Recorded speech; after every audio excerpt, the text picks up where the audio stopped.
નમસ્કાર વિદ્યાર્થી મિત્રો, આજે આપણે કોન્ક્રીટ ટેકનોલોજી સબ્જેક્ટની અંદર આપણું જે યુનિટ નંબર 4 છે હાર્ડન કોન્ક્રીટ, તેની અંદર આપણે ટેન્સાઇલ સ્ટ્રેન્થ ઓફ કોન્ક્રીટ અને factor affecting strength of concrete છે એના વિશે વાત કરશું. આગલા વિડીયો લેક્ચરની અંદર આપણે જે કોન્ક્રીટની પ્રોપર્ટીઝ જાણવા માટેના અલગ અલગ ટેસ્ટ છે એની અંદર આપણે કમ્પ્રેસિવ સ્ટ્રેન્થ ટેસ્ટ છે એના વિશે આપણે વાત કરેલી હતી. બરાબર.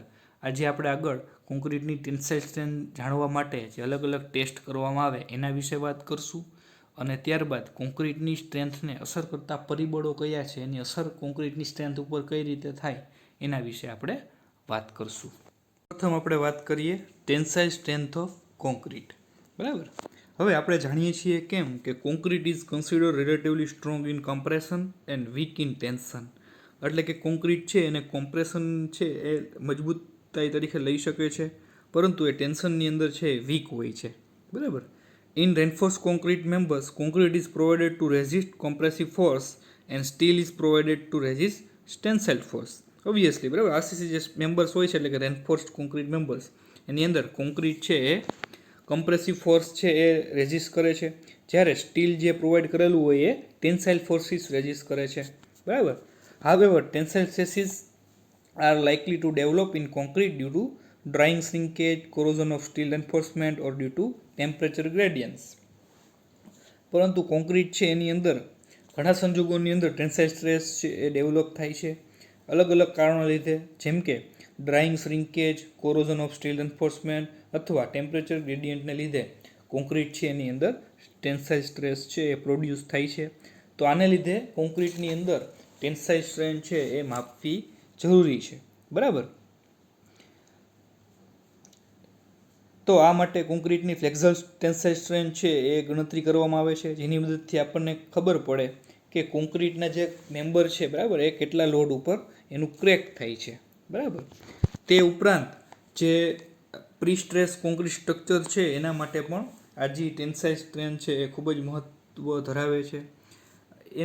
એ સિવાય કોન્ક્રીટ જે રોડ હોય એની અંદર પણ ટેન્સાઇલ સ્ટ્રેસીસ છે એ પ્રોડ્યુસ થતી હોય છે, વ્હીલ લોડને લીધે કે કોન્ક્રીટના વોલ્યુમ ચેન્જને લીધે. બરાબર. તો એવા સંજોગોમાં ટેન્સાઇલ સ્ટ્રેન્થ છે સ્ટ્રેસ જે પ્રોડ્યુસ થાય છે એ જાણવી જરૂરી છે. બરાબર. કોન્ક્રીટની જે ટેન્સાઇલ સ્ટ્રેન્થ હોય છે એ તેની કમ્પ્રેસિવ સ્ટ્રેન્થના 10થી 18% જેટલી હોય છે. બરાબર. હવે ટેન્સાઇલ સ્ટ્રેન્થ છે એનું મેઝરમેન્ટ કોન્ક્રીટ ઉપર ડાયરેક્ટ ટેન્શન છે એ આપીને મેઝરમેન્ટ કરવું અઘરું છે. એટલા માટે આપણે જે તે ટેસ્ટિંગ હોય એની ઉપર ફ્લેક્ઝર ટેસ્ટિંગ દ્વારા, બરાબર, આપણે ટેન્સાઇલ સ્ટ્રેન્થ છે એ જાણી શકીએ. બરાબર. ટેન્સાઇલ સ્ટ્રેન્થ છે કોન્ક્રીટની એ જાણવા માટે આપણે બે મેથડનો ઉપયોગ કરીએ છીએ. એક તો સ્પ્લિટ સિલિન્ડર ટેસ્ટ અને બીજું મોડ્યુલસ ઓફ રપ્ચર ટેસ્ટ, એટલે કે સ્ટાન્ડર્ડ બીમ ટેસ્ટ. બરાબર. આ બે ટેસ્ટ છે એનો આપણે ટેન્સાઇલ સ્ટ્રેન્થ જાણવા માટે ઉપયોગ કરીએ છીએ. બરાબર. હવે આપણે સૌપ્રથમ વાત કરીએ સ્પ્લિટ સિલિન્ડર ટેસ્ટની.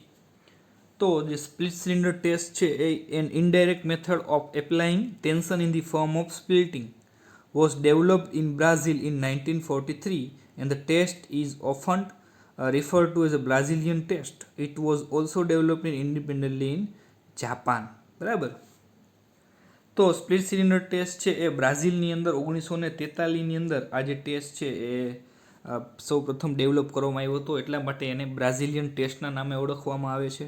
ત્યારબાદ એ જાપાનની અંદર પણ સ્વતંત્ર રીતે એનું ડેવલપમેન્ટ છે થયેલું છે. બરાબર. તો યાદ રાખવાનું છે કે સ્પ્લિટ સિલિન્ડર ટેસ્ટ છે એને આપણે બ્રાઝિલિયન ટેસ્ટના નામે પણ ઓળખીએ છીએ. બરાબર. હવે આ ટેસ્ટની અંદર શું કરવામાં આવે તો કે સ્પ્લિટ સિલિન્ડર ટેસ્ટની અંદર જે કોન્ક્રીટનું જે સિલિન્ડર હોય, સ્પેસિમેન હોય, તેને 7 દિવસે કે 28 દિવસે છે એનું ટેસ્ટિંગ કરવામાં આવે. એની પહેલાં તે સ્પેસિમેન હોય એને 24 કલાક સુધી પાણીની અંદર રાખવામાં આવે. જે કોન્ક્રીટનું જે સિલિન્ડર હોય એની સાઇઝ 150 mm ડાયામીટર અને 300 mm એની હાઇટ હોય છે. બરાબર. એ જે 150 mm ડાયામીટર અને 300 mm હાઇટવાળું જે સ્પેસિમેન હોય તેની ઉપર આપણે કોમ્પ્રેસિવ ફોર્સ છે એ ઓપોઝિટ એક્સિસની અંદર આપણે આપીએ છીએ. બરાબર. હવે જે સિલિન્ડર છે એને કઈ રીતે રાખવામાં આવે ટેસ્ટિંગ મશીનની અંદર તો કે જે સિલિન્ડર છે એને એની જે અક્સિસ છે એ હોરિઝોન્ટલ છે. બરાબર. તે રીતે એને ટેસ્ટિંગ મશીનની અંદર છે રાખવામાં આવે અને જે લોડ છે એ એની ઉપર એપ્લાય કરવામાં આવે. ક્યાં સુધી લોડ એપ્લાય કરવામાં આવે તો કે જ્યાં સુધી જે સ્પેસિમેન છે બરાબર એ વર્ટિકલ ડાયામીટરની અંદર સ્પ્લિટ ન થાય, બરાબર, ફેઇલ ન થાય ત્યાં સુધી એને ઉપર લોડ આપવામાં આવે. બરાબર. હવે જ્યારે એની ઉપર આપણે લોડ એપ્લાય કરતા હશું, બરાબર, ફોર્સ એપ્લાય કરતા હશું, ત્યારે સિલિન્ડર છે એ જે એરિયામાં આપણે લોડ એપ્લાય કરતું હશે તેટલા એરિયામાં આપણને એટલી ડેપ્થ સુધી કોમ્પ્રેશન જોવા મળશે. બરાબર. જ્યારે એનો જે બાકીનો વચ્ચેનો જે પોર્શન છે, લાર્જર પોર્શન, એની અંદર આપણને એ ડેપ્થની અંદર આપણને યુનિફોર્મ ટેન્સાઇલ સ્ટ્રેન છે એ જોવા મળશે. બરાબર. એક ગણતરી મુજબ આ જે કોમ્પ્રેસિવ સ્ટ્રેસ છે એ 1/6 ડેપ્થ અને રિમેનિંગ 5/6 ડેપ્થ છે એની અંદર આપણને ટેન્શન જોવા મળશે. જે ટોટલ ડેપ્થ છે સ્પેસિમેનની અંદર 1/6 જેટલી ડેપ્થ છે એની અંદર આપણને કમ્પ્રેશન જોવા મળશે, જ્યારે 5/6 જેટલી જે ડેપ્થ છે એની અંદર આપણને ટેન્શન જોવા મળશે. ફિગરની અંદર તમે જોઈ શકશો. બરાબર. અહીંયા જે છે D/6 જેટલી, એટલે કે આ જે પોર્શન છે ઉપર અને નીચે બંને સાઈડ, ત્યાં આપણને કોમ્પ્રેશન જોવા મળશે, જ્યારે આ જે વચ્ચેનો પોર્શન છે બરાબર એની અંદર આપણને ટેન્શન જોવા મળશે. તો આ રીતે જે આ ઉપરનો આ જે સ્પેસિમેન છે બરાબર એની જે ઉપરની સપાટી અને નીચેની સપાટી જ્યાં આપણે લોડ એપ્લાય કરીએ છીએ એ બે જગ્યાએ આપણને થોડાક ડેપ્થ સુધી D/6 ડેપ્થ સુધી કોમ્પ્રેશન જોવા મળે છે. બાકીની જે વચ્ચેનો પોર્શન છે ત્યાં આપણને ટેન્શન જોવા મળે છે. બરાબર. તો આ રીતે સ્પીડ સિલિન્ડર ટેસ્ટ છે એનું સ્પેસિમેનને આપણે હોરિઝોન્ટલી રાખી ઉપર લોડ એપ્લાય કરવામાં આવે, કોમ્પ્રેશન અને ટેન્શન છે એ ગણતરી કરવામાં આવે. બરાબર. હવે આપણે જ્યારે લોડ એપ્લાય કરતા હશું બરાબર ત્યારે એનો જે વર્ટિકલ ડાયામીટર્સ છે બરાબર એની અંદર વર્ટિકલ કમ્પ્રેસિવ સ્ટ્રેસ જોવા મળશે, જે કેટલી હશે તો કે 2p divide by pi LD into D² R into D - R whole -1.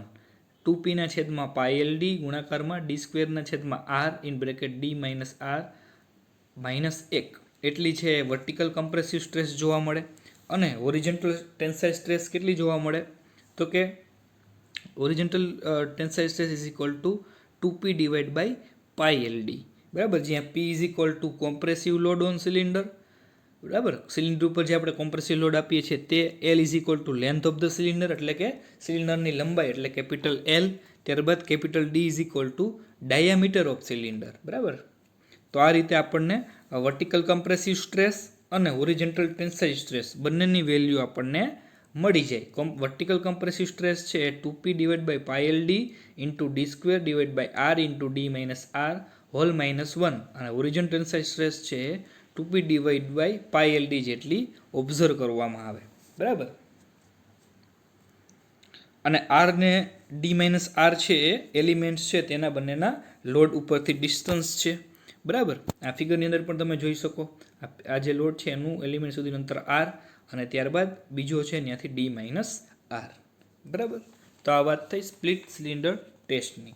હવે સ્પ્લિટ સિલિન્ડર ટેસ્ટની અંદર બરાબર જે લોડ છે એની નીચેની અમુક ડેપ્થ છે એની આપણે વાત કરીએ એમ આપણને કોમ્પ્રેસિવ જોવા મળે. બરાબર. તો એવું ન થાય એટલા માટે આપણે શું કરીએ ઓછું કરવા માટે આ ઇફેક્ટ તો કે જે સ્પેસિમેન છે એની ઉપર આપણે પેકિંગ રાખી દઈએ પ્લાયવુડ અથવા રબરનું કે જેની size 13 mm divide by 13 mm by 3 mm જેટલી હોય. બરાબર. જેથી કરીને આપણે કોમ્પ્રેસિવ સ્ટ્રેસ છે એ ઘટાડી શકીએ. બરાબર. જો આપણે આવી સ્ટ્રીપ પ્રોવાઈડ ન કરીએ તો આપણે જે ઓબ્ઝર્વ સ્ટ્રેસ હોય એને 8% જેટલી છે એ રિડ્યુસ કરી દઈએ. બરાબર.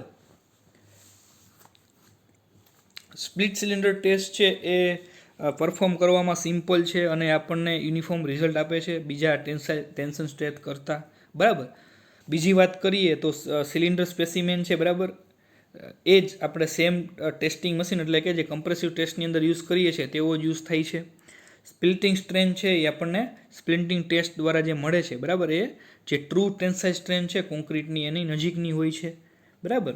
એટલે કે વધારે અનુકૂળ ટેસ્ટ છે કોન્ક્રીટની ટેન્સાઇલ સ્ટ્રેન જાણવા માટે. બરાબર. જે સ્પ્લિટિંગ સ્ટ્રેન્થ હોય એ જેની ડાયરેક્ટ ટેન્સાઇલ સ્ટ્રેન્થ હોય એના કરતાં 5 થી 12% જેટલી હાયર હોય છે. બરાબર. હવે એક વસ્તુ યાદ રાખવાની છે સ્પ્લિટ સિલિન્ડર ટેસ્ટની અંદર કે જ્યારે આપણે મોર્ટાર અથવા લાઇટવેટ એગ્રીગેટ હોય કોન્ક્રીટની અંદર ત્યારે આપણે સ્પ્લિટ ટેસ્ટ છે એ ઓછા રિઝલ્ટ છે એ બતાવે છે. બરાબર. તો આ વાત થઈ સ્પ્લિટ સિલિન્ડર ટેસ્ટની. હવે આપણે વાત કરીએ મોડ્યુલસ ઓફ રપ્ચર ટેસ્ટ એટલે કે સ્ટાન્ડર્ડ બીમ ટેસ્ટની. બરાબર. The normal tensile stress in concrete when cracking occur in a flexure test એટલે કે bonding test is known as modulus of rupture. બરાબર. કોન્ક્રીટની અંદર જે નોર્મલ ટેન્સાઇલ સ્ટ્રેન્થ છે, બરાબર, એ જ્યારે કોન્ક્રીટની અંદર ક્રેકિંગ જોવા મળે ફ્લેક્ઝર ટેસ્ટની અંદર, બરાબર, એ મોડ્યુલસ ઓફ રપ્ચર તરીકે ઓળખવામાં આવે છે. એટલે કે flexure strength is known as modulus of rupture. The flexure strength is calculated considering the material to be homogeneous. બરાબર. This give એના માટેનું એક સૂત્ર છે જે આપણે ધ્યાનમાં લઈએ છીએ, બરાબર, કે FCR is equal to M into Y divided by I. બરાબર. જ્યાં FCR is equal to flexure strength of concrete, M is equal to bending moment, Y is equal to distance of extreme fiber of concrete from natural axis અને I is equal to moment of inertia of the section. બરાબર. તો આ વાતથી modulus of rupture ટેસ્ટની અથવા standard beam ટેસ્ટની. હવે વાત કરીએ એના ટેસ્ટ સ્પેસિમેનની, એ કઈ રીતે છે એ પરફોર્મ કરવામાં આવે ટેસ્ટ સ્પેસિમેન. તો ટેસ્ટ સ્પેસિમેનની સૌપ્રથમ તો મોડ્યુલસ ઓફ રપ્ચર ટેસ્ટ માટેનું ટેસ્ટ સ્પેસિમેન છે એના માટે આપણે બીમનો ઉપયોગ કરીએ છીએ. બીમ માટે 150 mm by 150 mm by 700 mm સાઇઝની બીમ વપરાય છે. પરંતુ જો એગ્રીગેટની સાઇઝ છે એ 20 mm કરતાં વધારે ન હોય તો આપણે 100 mm by 100 mm by 500 mm સાઇઝનો જે બીમ હોય એનો પણ આપણે ઉપયોગ કરી શકીએ. બરાબર. હવે જે બીમ છે એનું કાસ્ટિંગ અને જે ક્યુર છે એ આપણે જેમ ક્યુબ માટે કરીએ છીએ એ જ રીતે કરવામાં આવે છે. સ્પેસિમેન છે એને પાણીની અંદર 48 કલાક સુધી ટેસ્ટિંગ પહેલાં રાખવામાં આવે છે. પાણીમાંથી બહાર કાઢ્યા બાદ એનું ઇમિજિએટલી છે એ ટેસ્ટિંગ કરવામાં આવે છે. તો આ વાતથી પહેલાં ટેસ્ટ સ્પેસિમેનની કે ટેસ્ટ સ્પેસિમેન માટે મોડ્યુલસ ઓફ રપ્ચર ટેસ્ટની અંદર એક 150 mm by 150 mm by 700 mm સાઇઝનો બીમ અથવા તો જો 20 mm સાઇઝ કરતાં વધારે સાઇઝનો એગ્રીગેટ ના હોય તો આપણે 100 mm by 100 mm by 500 mm સાઇઝનો બીમ પણ વાપરી શકીએ. સ્પેસિમેનનું જે કાસ્ટ અને ક્યુર છે એ ક્યુબની જેમ જ હોય છે. બરાબર. જે સ્પેસિમેન હોય એને પાણીની અંદર 48 કલાક સુધી રાખવામાં આવે છે ટેસ્ટિંગ પહેલાં, અને પાણીની અંદરથી કાઢ્યા બાદ એનું તરત જ ટેસ્ટિંગ કરવામાં આવે છે. હવે વાત કરીએ ટેસ્ટિંગ મશીનની. તો મોડ્યુલસ ઓફ રપ્ચર ટેસ્ટની અંદર ટેસ્ટિંગ મશીન છે એની અંદર જે એનું બેઝ હોય, બરાબર, જેનું બેડ હોય એની ઉપર આપણે 2 સ્ટીલના રોલર પ્રોવાઈડ કરેલા હોય કે જેની ડાયામીટર 38 mm જેટલો હોય. તો તમે ફિગરમાં જોતા હશો આ જે બેડ છે એની ઉપર 2 રોલર છે જેનો ડાયામીટર છે એ 38 mm જેટલો હોય. બરાબર. આ જે 38 mmના જે રોલર છે એની ઉપર જ આપણે જે સ્પેસિમેન માટેનો બીમ છે એને આપણે છે એ સપોર્ટ કરવામાં આવે. એટલે કે તમે જોઈ શકો આ રોલર ઉપર આ બીમ સ્પેસિમેન છે એને ટેકવવામાં આવે. બરાબર. હવે જે આ રોલર છે, બરાબર, એ રીતે માઉન્ટ કરવામાં આવે કે જેથી એની વચ્ચેનું સેન્ટર ડિસ્ટન્સ છે એ 600 થી 400 mm જેટલું હોય. તમે ફિગરમાં જોતા હશો અહીં આપેલું જ છે. આ જે 2 રોલર છે એમની વચ્ચેનું અંતર 600 થી 400 mm જેટલું હોય. જો આપણે 150 mm બાય 150 mm બાય 700 mmની સાઇઝના બીમનો ઉપયોગ કરેલો હોય, બરાબર, તો ડિસ્ટન્સ છે એ 600 mm રાખવામાં આવે. પરંતુ જો આપણે 100 mm by 100 mm by 500 mm સાઇઝના બીમનો ઉપયોગ કરેલો હોય તો આ જે ડિસ્ટન્સ છે એ 400 mm જેટલું રાખવામાં આવે. બરાબર. હવે આની ઉપર આ જે બીમ છે એની ઉપર લોડ એપ્લાય કરવા માટે આપણને 2 સરખા અવાજ 2 રોલર આપેલા હોય છે. બરાબર. કે જેને થર્ડ જે પોઈન્ટ હોય એની ઉપર સપોર્ટિંગ સ્પાન ઉપર એને બેને છે એ 2 રોલરને માઉન્ટ કરેલા હોય. આ જે 2 વચ્ચેનું ડિસ્ટન્સ છે એ 200 થી 133 mm જેટલું રાખવામાં આવે. બરાબર. તો આ વાત થઈ એના ટેસ્ટિંગ મશીનની. ફરી પાછું રિપીટ કરીએ કે ટેસ્ટિંગ મશીનની અંદર, બરાબર, જે ટેસ્ટિંગ મશીનનું બેડ હોય એની ઉપર આપણને 2 સ્ટીલ રોલર પ્રોવાઈડ કરેલા હોય કે જેનું ડાયામીટર 38 mm જેટલો હોય. એ 2 વચ્ચેનું ડિસ્ટન્સ 600 mm થી 400 mm જેટલું હોય. જો 150 mm by 150 mm by 700 mm સાઇઝનો બીમ ઉપયોગ કરેલો હોય તો આ ડિસ્ટન્સ છે એ 600 mm જેટલું હોય. પરંતુ જો આપણે 100 mm by 100 mm by 500 mm સાઇઝનો બીમ ઉપયોગ કરેલો હોય તો આ બે રોલર વચ્ચેનું ડિસ્ટન્સ છે એ 400 mm જેટલું હોય. હવે જે લોડ આપવા માટે આવા સરખા પ્રકારના આવે આ જે બે રોલર છે એની ઉપર જે આ બીમ સ્પેસિમેનને ટેકવેલો હોય. આ બીમ ઉપર લોડ આપવા માટે ઉપર અવાજ સરખા બે રોલર પ્રોવાઈડ કરેલા હોય, બરાબર, કે જે રોલરની દ્વારા આપણે એની ઉપર લોડ છે એ આપી શકીએ. બરાબર, આ સિમિલર બે રોલર છે એના દ્વારા આપણે એની ઉપર લોડ આપી શકીએ. આ બંને જે છે એને આપણે સપોર્ટિંગ સ્પાનની દ્વારા થર્ડ પોઈન્ટ દ્વારા એની ઉપર છે એ માઉન્ટ કરેલા હોય. બરાબર, આ જે બે રોલર છે એની વચ્ચેનું ડિસ્ટન્સ છે એ 200 થી 133 mm જેટલું સેન્ટર ટુ સેન્ટર રાખવામાં આવે. બરાબર, હવે આ રોલર દ્વારા બીમ ઉપર એ રીતે લોડ આપવામાં આવે અથવા રોલરને એ રીતે માઉન્ટ કરવામાં આવે કે જેથી કરીને જે લોડ આપણે એપ્લાય કરીએ એ સ્પેસિમેન ઉપર એક્સિયલી છે એ એપ્લાય થાય.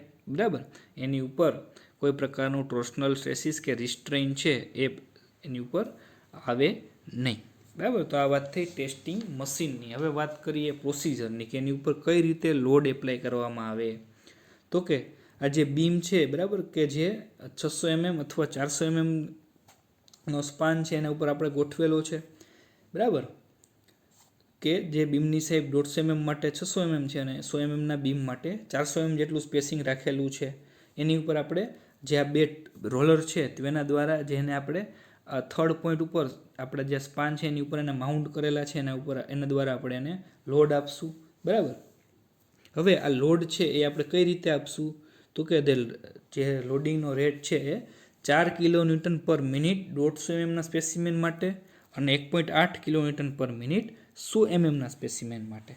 જો 150 mm સાઇઝનું સ્પેસિમેન હોય તો એના ઉપર 4 કિલોન્યુટન પર મિનિટ જેટલો લોડ આપવામાં આવે, જ્યારે 100 mm નો સ્પેસિમેન હોય તેના ઉપર 1.8 કિલોન્યુટન પર મિનિટ જેટલો લોડ આપવામાં આવે. જ્યાં સુધી બીમ ફેલ ન થાય બેન્ડિંગની અંદર ત્યાં સુધી આ લોડ છે એ વધારવામાં આવે. બરાબર, ત્યારબાદ જે લોડ ઉપર ફેઇલર થાય એ નોંધી લેવામાં આવે. બરાબર, ત્યારબાદ કેવા પ્રકારનું ફેઇલર થયું છે એનો ટાઈપ નોંધવામાં આવે અને કેવા પ્રકારનું ફ્રેક્ચર છે એ દેખાણું એ પણ નોંધવામાં આવે. બરાબર છે, તો આ વાત થઈ મોડ્યુલસ ઓફ રપ્ચર ટેસ્ટની. વાત કરીએ ફેક્ટર અફેક્ટિંગ સ્ટ્રેન્થ ઓફ કોન્ક્રીટની. તો આ ટોપિકની અંદર આપણે 7 ફેક્ટર વિશે વાત કરવાના છે જે કોન્ક્રીટની સ્ટ્રેન્થને અસર કરે છે. સૌપ્રથમ તો shape and size of specimen, ત્યારબાદ end condition of specimen capping, rate of application of load, height diameter ratio, moisture condition during test, large size of aggregate અને ટેમ્પરેચર ઓફ ધી સ્પેસિમેન. સૌપ્રથમ વાત કરીએ આપણે shape and size of the સ્પેસિમેનની. બરાબર, we have already studied the influence of the shape and size of specimen on the strength result. આપણે આગળ already શાઇપ અને સાઇઝની જે તે સ્પેસિમેન હોય, બરાબર, એની સ્ટ્રેન્થ ઉપર કેવી અસર થાય એની ડિસ્કશન કરેલી છે. આપણે જ્યારે ક્યુબ અને સિલિન્ડરની જ્યારે કમ્પેરિઝન કરી હતી ત્યારે આપણે વાત કરી હતી કે ક્યુબની જે સાઇઝ હોય એ અલગ હોય, સિલિન્ડરની અલગ હોય. ક્યુબમાં પણ પાછી બે સાઇઝ છે તો એની સ્ટ્રેન્થ ઉપર એની અસર જોવા મળે છે. બરાબર, દાખલા તરીકે the strength of 150 mm size cube is taken as a standard strength. આપણે 150 mm ની જે સાઇઝનો ક્યુબ છે, બરાબર, એની જે સ્ટ્રેન્થ છે એને આપણે સ્ટાન્ડર્ડ સ્ટ્રેન્થ તરીકે લઈએ છીએ. બરાબર, જો આપણે 100 mm સાઇઝની કોન્ક્રીટ ક્યુબનો યુઝ કરતા હોય અને આપણે જો એને ટેસ્ટ કરીએ તો જે ઓબ્ઝર્વ સ્ટ્રેન્થ હશે એ વધારે હશે. બરાબર, તો આપણે ઓબ્ઝર્વ સ્ટ્રેન્થ છે એને આપણે 10% જેટલી ઘટાડશું જેથી કરીને આપણને સ્ટાન્ડર્ડ સ્ટ્રેન્થ છે એ મળી જાય. તો આ રીતે જ્યારે ક્યુબ હોય ત્યારે આપણે 150 mm સાઇઝનો જે ક્યુબ હોય એને આપણે સ્ટાન્ડર્ડ સ્ટ્રેન્થ તરીકે લઈએ છીએ. બરાબર, જ્યારે આપણે 100 mm સાઇઝના કોન્ક્રીટના ક્યુબનો ઉપયોગ કરતા હોઈએ તો એની જે સ્ટ્રેન્થ હશે, બરાબર, આપણે ઓબ્ઝર્વ કરેલી અથવા માપેલી એ વધારે હશે. તો આપણે શું કરશું તો કે જે ઓબ્ઝર્વ સ્ટ્રેન્થ છે એને આપણે 10% જેટલી રિડ્યુસ કરી નાખશું જેથી કરીને આપણે સ્ટાન્ડર્ડ સ્ટ્રેન્થ છે એ મળી જાય. બરાબર, હવે the strength of cylinder of 150 mm diameter and 300 mm long is taken as 0.8 of the strength of 150 mm size cube. એટલે કે 200 mm ડાયામીટર અને 300 mm ની લંબાઈનો જે સિલિન્ડર હશે એની જે સ્ટ્રેન્થ હશે એ આપણે 150 સાઇઝના ક્યુબના 0.8% જેટલી લેશું. બરાબર. When cube larger than 150 are adopted there is no need to modify the strength. એટલે કે જ્યારે આપણે 150 સાઇઝ કરતાં વધારે સાઇઝના ક્યુબનો ઉપયોગ કરશું ત્યારે આપણે સ્ટ્રેન્થની અંદર કંઈ પણ મોડિફિકેશન કરવું પડશે નહીં. પણ જો 150 કરતાં નાના હશે એટલે કે 100 માં તો આપણને ખ્યાલ છે આપણે સ્ટ્રેન્થ 10% જેટલી ઘટાડવી પડશે. તો આ વાત થઈ શેપ એન્ડ સાઇઝ ઓફ સ્પેસિમેનની. ત્યારબાદ વાત કરીએ and condition of specimen and capping. બરાબર. તો જે કોઈપણ સિલિન્ડર હોય એની અંદર ખાસ કરીને ધ્યાનમાં લેવામાં આવે છે. બરાબર. કેપિંગને તો જે સિલિન્ડર હોય બરાબર એની અંદર જે એન્ડ હોય એની જે પ્લેનનેસ હોય અથવા જે કેપિંગ મટીરિયલનો જે આપણે સિલિન્ડરની અંદર ઉપયોગ કરીએ છીએ એ છે કોન્ક્રીટની સ્ટ્રેન્થ ઉપર અસર કરશે. એક તો સિલિન્ડરને જે બંને સાઈડના એન્ડ હોય એની જે પ્લેનનેસ હોય તે, અને બીજું એના માટે જે કેપિંગ મટીરિયલનો યુઝ કરીએ છીએ એ બંને આપણા સિલિન્ડરની સ્ટ્રેન્થ છે કોન્ક્રીટની બરાબર એને અસર કરશે. જો જે તે સિલિન્ડર માટે એની પ્લેનનેસ છે એ ઓછી હોય બરાબર 0.25 બરાબર, તે શું કરશે તો કે જે સ્ટ્રેન્થ છે એને 1/3 જેટલી રિડ્યુસ કરશે. બરાબર. એ જ રીતે જો કોન્વેક્સ એન્ડ સરફેસીસ હશે એ શું કરશે તો કે એ જે સ્ટ્રેન્થ હશે એની અંદર ખૂબ જ વધારે પ્રમાણમાં છે એ રિડ્યુસ કરશે સ્ટ્રેન્થ. અને કોન્કેવ જે હશે બરાબર એના કરતાં પણ એની અંદર સ્ટ્રેન્થની અંદર ઘટાડો છે એ વધારે જોવા મળશે. તો આ જે સ્ટ્રેન્થની અંદર જે લોસ થાય છે એ હાઈ સ્ટ્રેન્થ કોન્ક્રીટની અંદર છે એ વધારે જોવા મળે. બરાબર. આવા પ્રકારના લોસ છે એ સ્ટ્રેન્થની અંદર જે થાય છે બરાબર એને એવોઇડ કરવા માટે આપણે પ્લેન એન્ડ સરફેસીસ છે એ જરૂરી છે. બરાબર. જેની અંદર આપણે IS 516ની અંદર આપણને રિક્વાયરમેન્ટ આપેલી છે કે જે IS 516 પ્રમાણે તો એન્ડ સરફેસ હોય સિલિન્ડરની એ 0.05 જેટલી પ્લેન હોવી જોઈએ. બરાબર. એની હદ સુધીની અંદર એ પ્લેન હોવી જોઈએ. તો end surfaces of a cylinder to be plane within 0.05 બરાબર. હવે આ જે છે એને આપણે ઓવરકમ કરવા માટે આપણે 3 વસ્તુનો ઉપયોગ કરી શકીએ. એક તો there are 3 means of overcoming the ill effect of an uneven and surface of the specimen. એટલે કે સ્પેસિમેનની જે અનઇવન સરફેસ હોય એને ઓવરકમ કરવા માટે આપણે કાં તો કેપિંગ કરી શકીએ, કાં તો ગ્રાઇન્ડિંગ કરી શકીએ, અથવા તો પેકિંગ કરી શકીએ બીડિંગ મટીરિયલ દ્વારા. બરાબર. કેપિંગ, ગ્રાઇન્ડિંગ અથવા પેકિંગ એ વસ્તુનો આપણે છે ઉપયોગ કરી શકીએ. પેકિંગ વિશે આપણે વાત કરી હતી કે પેકિંગ છે અત્યારના દિવસોની અંદર બહુ યુઝ થતો નથી. બરાબર. એની મદદથી જે રિઝલ્ટ મળે એ લોવરિંગ ઓછા મળે છે આપણને. બરાબર. કેની સાપેક્ષમાં તો કે કમ્પેર ટુ કેપ્ડ. બરાબર. જે કેપિંગ કરેલું એના કરતાં જે પેકિંગ રિઝલ્ટ છે એ આપણને ઓછા મળે છે. બરાબર. તો આ વાત થઈ એન્ડ કન્ડિશન છે સ્પેસિમેનની એ કઈ રીતે અસર કરે છે. ત્યારબાદ rate of application of load. બરાબર. આપણે સ્પેસિમેનનું ટેસ્ટિંગ દરમિયાન એની ઉપર કેવું લોડિંગ આપીએ છીએ એ પણ અસર કરે છે. બરાબર. તો rate of application of load has a considerable effect on the apparent strength of the concrete. જો આપણે લોડ આપવાનો જે દર હશે ધીમો હશે બરાબર તો એની હિસાબે જે રેકોર્ડેડ સ્ટ્રેન્થ છે એ કેવી મળશે?